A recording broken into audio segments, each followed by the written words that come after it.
XIX. Beowulf receives further honor. More gifts are offered Beowulf.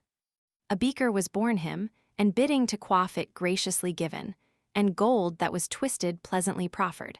A pair of arm jewels, rings, and corslet, of collars the greatest 5 I've heard of 'neath heaven. Of heroes not any more splendid from jewels have I heard, 'neath the welkin. A famous necklace is referred to, in comparison with the gems presented to Beowulf. Since Hama off bore the Brosingmen's necklace, the bracteates and jewels, from the bright shining city, ere Menric's cunning craftiness fled from Tencho's gain everlasting. Geatish Hygelac, grandson of Swerding, last had this jewel when tramping, 'neath banner the treasure he guarded, the field spoil defended. Fate off-curried him when for deeds of daring he endured tribulation, 15 hate from the Frisians. The ornaments bear he o'er the cup of the currents, costly gem treasures, mighty folk leader, he fell, 'neath his target. The corpse of the king then came into charge of the race of the Frankmen, the mail shirt and collar. 20 warmen, less noble, plundered the fallen, when the fight was finished. The folk of the Geatmen, the field of the dead, held in possession. The choicest of mead-halls with cheering resounded. Wealhtheow discoursed, the war troop addressed she. Queen Wealhtheow magnifies Beowulf's achievements. 25. This collar enjoy thou, Beowulf worthy, young man, in safety, and use thou this armor, gems of the people, and prosper thou fully. Show thyself sturdy, and be to these liegemen mild with instruction. I'll mind thy requital. 30. Thou hast brought it to pass that far and near, forever and ever earthmen shall honor thee, even so widely as ocean surroundeth the blustering bluffs. Be, while thou livest, a wealth-blessed atheling. I wish thee most truly. May gifts never fail thee. 35. Jewels and treasure. Be kind to my son, thou living in joyance. Here each of thee nobles is true unto other, gentle in spirit, loyal to leader. The liegemen are peaceful, the war troops ready, well-drunken heroes 40 do as I bid ye. Then she went to the settle.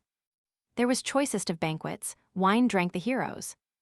They little know of the sorrow in store for them. Weird they knew not, destiny cruel, as to many an earlman early it happened, when evening had come and Hrothgar had parted 45 off to his manor, the mighty to slumber. Warriors unnumbered warded the building as erst they did often.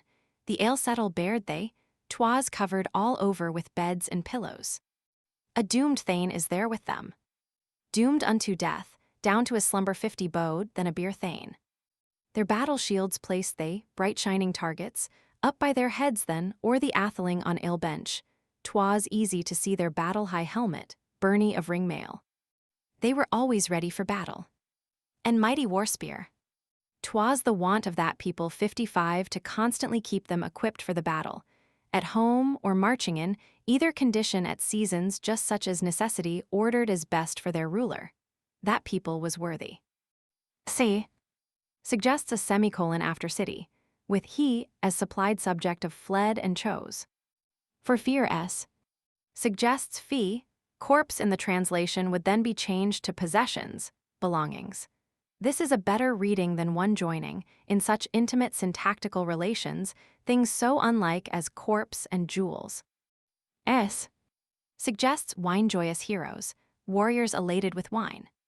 I believe this translation brings out the meaning of the poet, without departing seriously from the h-so. Text. Oft frequently means constantly, continually, not always often. Why n on wig-gearwe should be written anwig-gearwe equals ready for single combat, I cannot see. Gearwe occurs quite frequently with on, cf. B.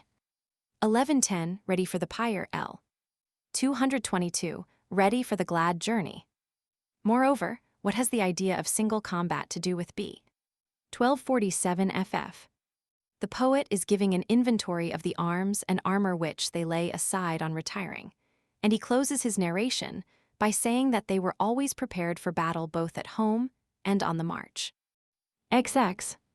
The mother of Grendel.